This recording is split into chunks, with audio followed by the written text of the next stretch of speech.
Welcome to SciFi Humanity, where we unravel the most gripping tales from the cosmos. Imagine a galaxy where humans are hunted, their lives a game for ruthless alien predators. Enter Ben, a laid-back guy with a loyal dog, Snickers, and a bounty hunter extraordinaire. Ben's body is teeming with advanced nanites, making him a formidable force, but his real challenge lies ahead. On one side, there's Jobeth, an alien who looks harmless, but is a sadistic villain, leaving gruesome displays in his wake. The authorities, unable to handle him, put a bounty on his head. As Ben's ship touches down on a bustling space station, he's armed to the teeth and accompanied by highly advanced drones. A cyber attack here, a narrow escape there. Ben navigates a trap-laden fortress to confront Jobeth. The stakes are high, and the room fills with deadly traps and alarms. What drives Ben? What horrors await? Can one human bounty hunter outwit a galaxy of alien threats? Get ready for a roller coaster of suspense and action, where each twist keeps you on the edge. Will Ben survive the ultimate showdown, or will Jobeth's sinister traps prevail?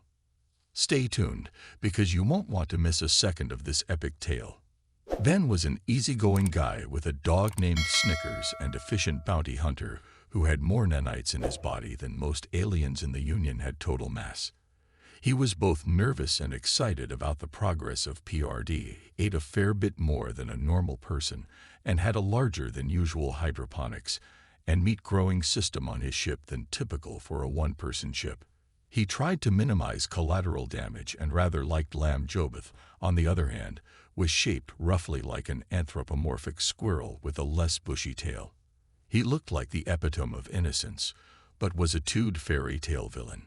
His whole shtick was to carefully cut to pieces his victims before sewing them back together inside out and hanging them in public places. He was talented at constructing traps and personal combat. He'd only been active for a week, and the authorities of the station had already decided it would be cheaper, easier, and safer to just put a bounty on the butcher than ship clipped back into regular reality. Pre-warp speed still. A hefty .298C. After all, FTL engines multiply speed, not add to it. His ship was fairly small, so it was perfectly fine landing in a hangar of the station, rather than docking externally. He had his clock speed at 100 perceived seconds per second, best practice to be at least a little on alert when exiting war. He looked at the path of the vessels relatively nearby and foresaw a possible collision between two of them within the next 49.817 or so seconds. He connected to the station's traffic control 6 pilfered, the highest level of admin credentials for every system in the station, looked over the 6, and made a subtle temporary change. Actually getting the 6 to update took about 16 times as long as gaining access to it. Among humans, such an incredibly simple and easily blocked cyber attack as the one he had launched would be equivalent to poking someone to get their attention, or simply announcing your presence to a room. He lowered his clock speed and stared into space for a second. In actuality, the remaining 49.812 seconds from when the hypothetical collision would have taken place passed, the two vessels passed by each other ever so slightly more distantly than they would have otherwise. And a short while thereafter, Ben pulled into a hangar, resetting his clock speed to his default of 2:1 with augments, and more importantly, careful gravity manipulation allowed him to casually ignore the extent of the deceleration.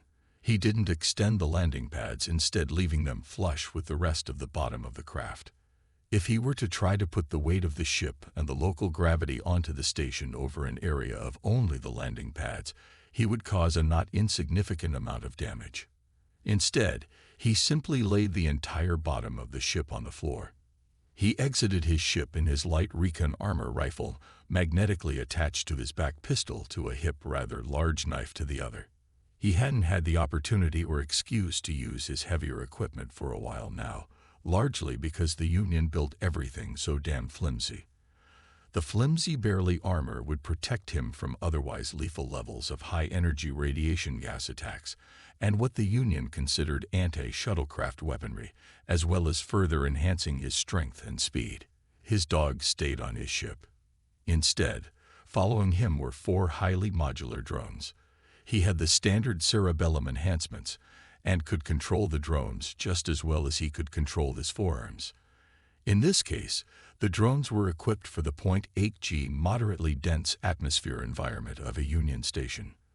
They each had 4 propellers of variable power and magnetic acceleration machine gun with a high-end cycling hydro-pneumatic recoil system and electro-laser that used a laser to ionize a channel of gas before sending an electric shock down said channel, and a canister of foam cuffed to liquids in 2 separate compartments that when mixed would rapidly turn solid, and a rather tough solid at that, with a volume a fair bit higher than that of the 2 liquids combined. It could be used to restrain someone in a mostly harmless way, and albeit slowly be later removed via hammer and chisel. The concept had been a thing way back in the 20th century, and had been improved on a bit since then. Of course, it could also be used to patch a hole in a hole, but this mixture was in particular optimized for restraining people, hence the name Jobeth was holed up in something of a trap-laden fortress, with station security forming a perimeter. In the time between then and posting the bounty, they managed to corner him, and Ben was still getting used to the distance between everything in Union space, compared to how human space was essentially one contiguous star system thanks to the gateways. But other than that, they weren't prepared for this nonsense. Said fortress was in one of the inner segments of the station, so it couldn't simply be rejected, not at least without quite a lot of moving things around. On second thought, another 2 drones flew out of his ship. These drones were equipped with 4 arms each instead of weapons. One followed after him whilst the other went to go get an order of whatever it was from that food cart that smelled rather good about 28 meters away. He thought alien fish and chips. He didn't bother to check it for toxins before folding back his helmet and plowing into it as if anyone managed to poison him, he'd nominate them for a Nobel Prize in chemistry. Between nanites and genetic changes, there was basically nothing humans couldn't eat. He started sprinting, though it's not really a sprint if it's just as sustainable as walking. Now is it towards the fortress of Joseph, having already looked on the station security cameras for any ambushes there may be lying in wait for him, or any other such annoying things. There was a small crowd blocking his way, but thankfully, the walls of an immediately nearby structure were just barely sturdy enough. He could run on them without permanently deforming them long enough for him to vertically bypass the crowd. He heard someone muttering about humans being crazy. He noticed a cleaning drone that was broken down and sent one of his manipulatively drones to look it over. He had his ship start fabricating the replacement part, only briefly glancing over the schematic.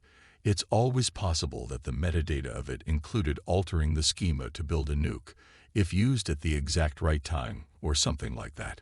But it was from a trusted and well-known uploader, and it had been on the site for nearly 3 years.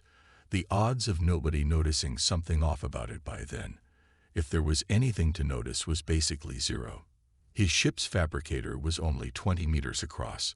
It wasn't exactly a big ship, but it was still a fabricator.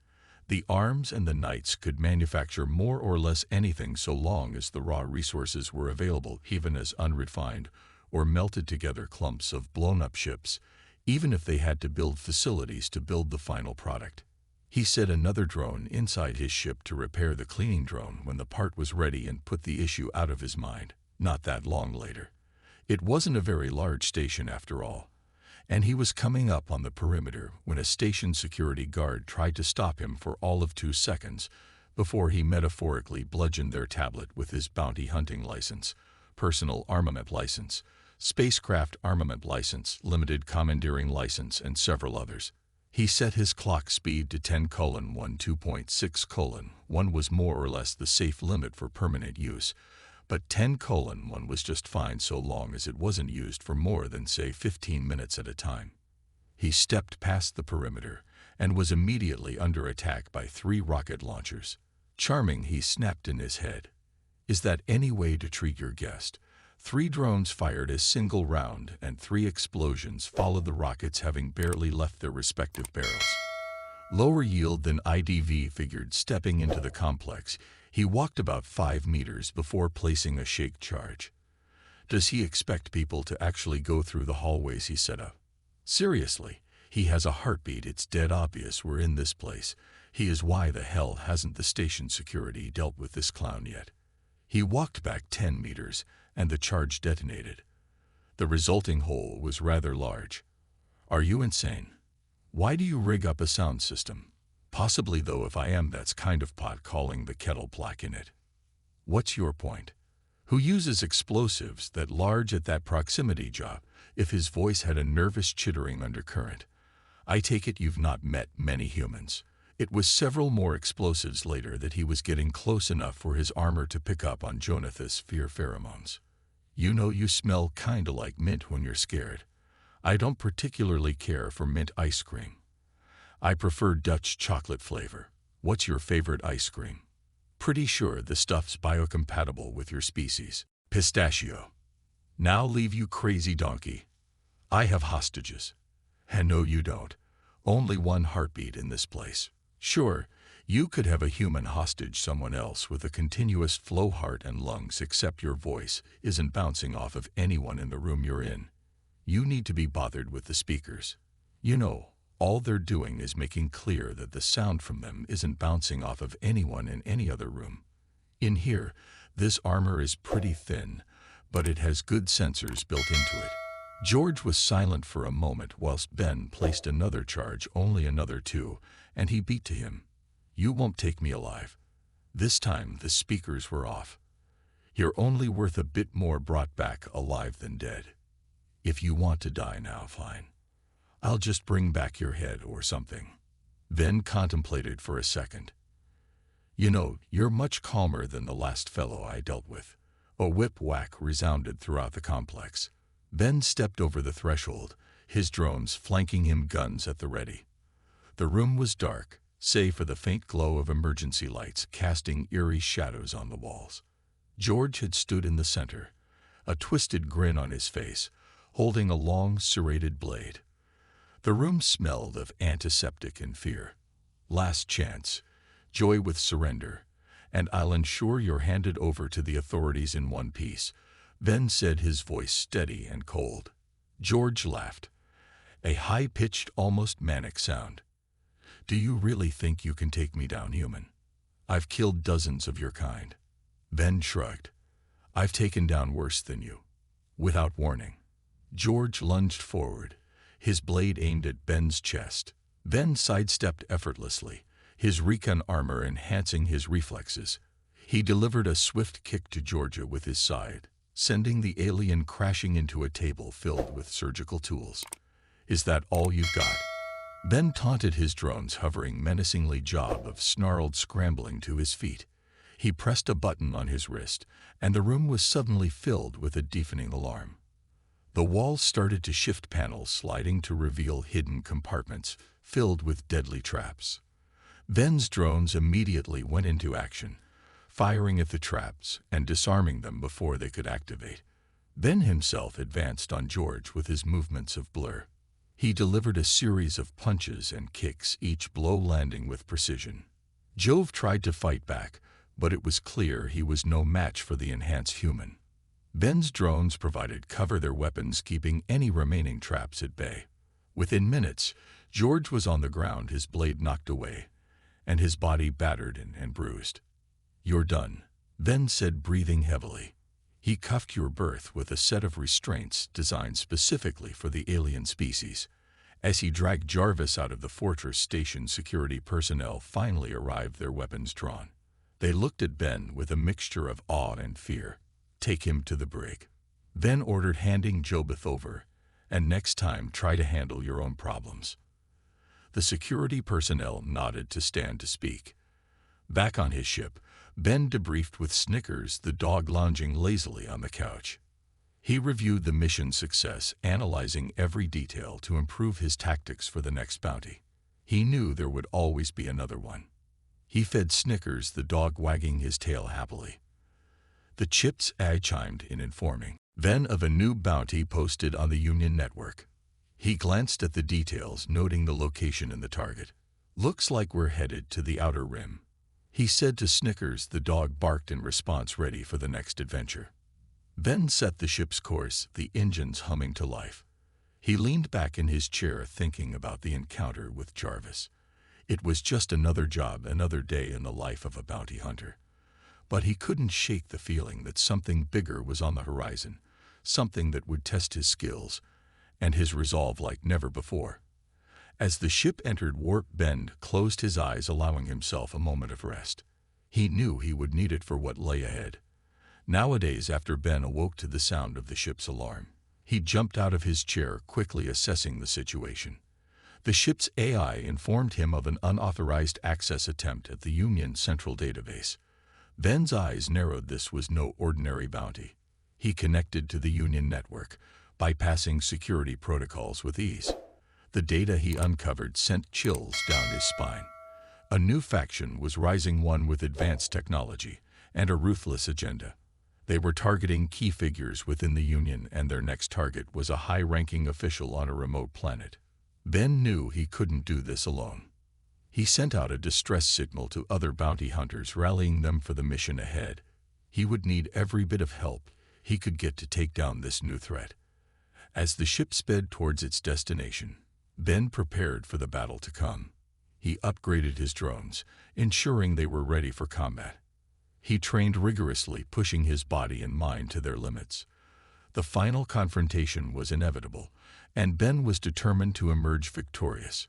He would stop at nothing to protect the Union and its citizens, even if it meant risking his own life. As the planet came into view, Ben steeled himself for the fight. He knew this would be his toughest mission yet, but he was ready. He would face the new threat head-on, with Snickers by his side and his drones at his back. This was just the beginning of a new chapter in his life, one filled with danger and uncertainty. But Ben was a survivor, a warrior, and he would not back down. The ship landed, and Ben stepped out, ready to face whatever challenges lay ahead. He would protect the Union at all costs, for he was a bounty hunter, and this was his calling. Thanks for watching. Ben's journey is just beginning, and the galaxy is filled with endless adventures and dangers. What challenges will he face next? Will he manage to protect the Union from new threats? Stay tuned to SciFi Humanity for more thrilling tales. Don't forget to like, subscribe, and hit the bell icon to never miss an update. Share your thoughts and predictions in the comments below. See you in the next adventure.